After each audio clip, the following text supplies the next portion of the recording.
Hi everyone, we have another command of evidence textual type of question. Now here we don't have a literature text, we have a scientific text. So we have to be very careful while reading it.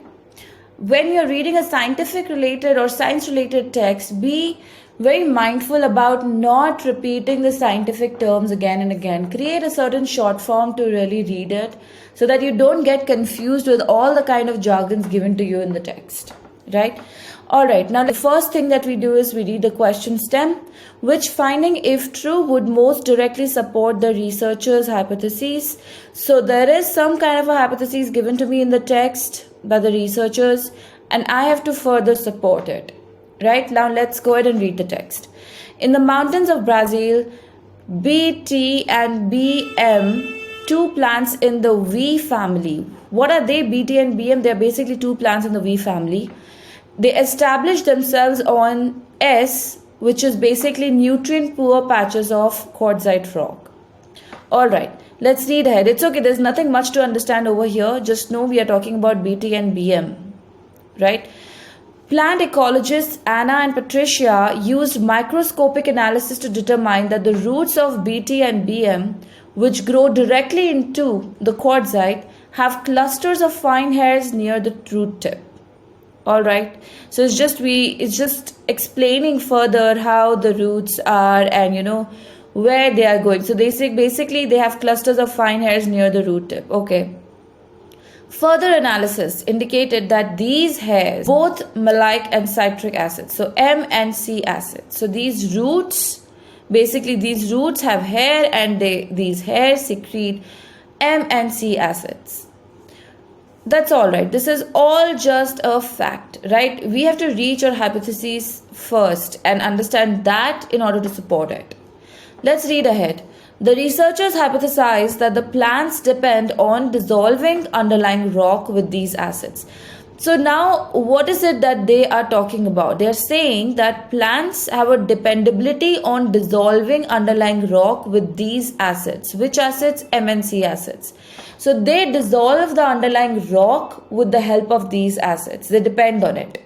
As the process not only creates channels for continued growth but also releases phosphates that provide the vital nutrient phosphorus. So why do they depend on these rocks to be dissolved with the acids? Because this entire process of dissolving the rock creates channels for more growth, right? How is it that they are able to create this continued growth? Because of the vital nutrient phosphorus, right?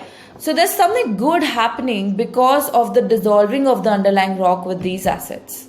They're benefiting out of it. How are they benefiting? They're benefiting because there are channels being created for their continued growth, right? This is what you need to pay attention to. This is the most important part of the text and I need to support this. I have to say yes, they are getting some benefits out of this entire process, right? Now let's look at A. Other species in the V family are found in terrains. Now stop here. We are talking about other species in this V family. But are we concerned about them? We are not, right? We are only discussing BT and BM and what's happening to them. So I don't really care about what's happening to the other species. So this is out. Let's look at B. Though BT and BM both secrete citric and malic acids, each species produces the acids in different proportions. Now this option is telling me the proportions in which they release these acids. But does that matter again? As long as they are getting benefits out of these two acids, we are good, right?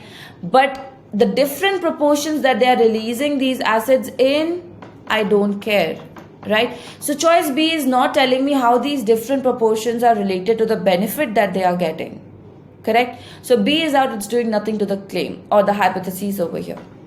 Let's look at C. The roots of BT and BM carve new entry points into rocks even when cracks in the surface are readily available. So what happens when there are new points created? What happens when they are able to carve or create new entry points into rocks? it's good for them, right? They already have these channels, but they get more channels or new entry points, because of which they can grow even more, right? They will get this vital nutrient phosphorus and they will be able to grow more. So it clearly looks like a benefit to me, but I'm going to hold on to it. I will have to go and eliminate D to come back to C, right? Let's look at D. Bt and Bm thrive even when transferred to the surfaces of rocks that do not contain phosphates. So this option is telling me that Bt and Bm don't require phosphates, right? It's telling me that they don't require phosphates in order to thrive. However, the text very clearly mentioned in the last sentence, the hypothesis that's been stated to me clearly mentions that phosphorus is a vital nutrient, right? So what is option D doing to the hypothesis? It's basically negating it. It's going against it, and it's telling me that Bt and Bm don't require phosphates, which is not the case as per the text. It's going against the fact that's been stated in the text, so I've got to eliminate D. It's actually weakening the text, right? So what are you left with? You're left with choice C, and this is your correct answer. If you have any doubts on this question, leave it on the comment section. If there's anything else or any particular question type or any doubt that you want me to take up specifically related to the reading and writing section of the SATs, let me know in the comment section. Thank you.